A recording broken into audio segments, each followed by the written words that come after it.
Nuk funksionon me pyetje përgjigje. Ajo kërkesa juaj. Po. Dakor pra. Unë nuk përgjigjem kur dëshironi ju. Do vazhdoj procedurën dhe do t'jap edhe përgjigjen e pyetjes.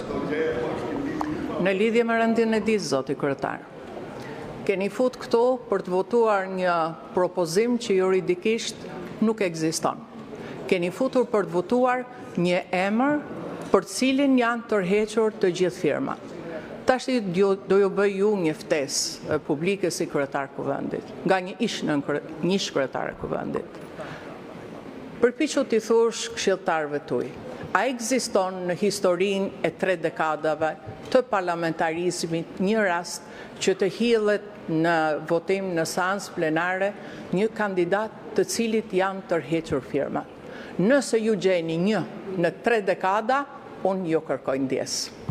Përveç kësaj, ju keni një ligj me cilin funksionon Kuvendi i Shqipërisë, dhe ajo është rregullorja e kuvendit. Nëse ju lexoni nenin 72 të kësaj rregullore, aty është shkruar qartë, kthjellët, pa asnjë mundësi për të interpretuar që në rast se deri përpara fillimit të seancës plenare dhe votimit në parim tërhiqet iniciativa, nuk mund të fusesh në rënd të ditës një emër të cilës janë tërhequr firma.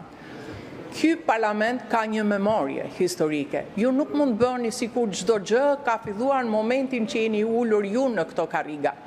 Zoti Klosi, gënjeni. Nuk është e vërtetë se keni kriju ju dhe keni shkruar ligjin për ombudsmenin.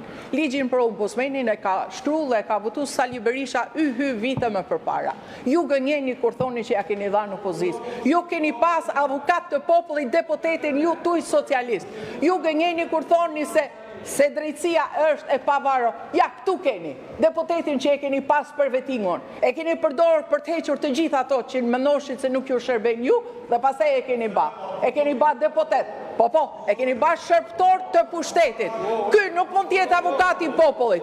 Ky është avokati i pushtetit. Dhe nëse as avokatin e popullit ju nuk e lëshoni, mas i keni marrë dhe keni uzurpu të gjitha institucionet të ashtu quajtura të private, po kjo është narkoshtet, absolutisht është narkoshtet. Kjo është vetëm narkoshtet, që nuk ngopet kur me një majorancë të vjellur në votat e kaluara. Faleminderit, zoti Balla.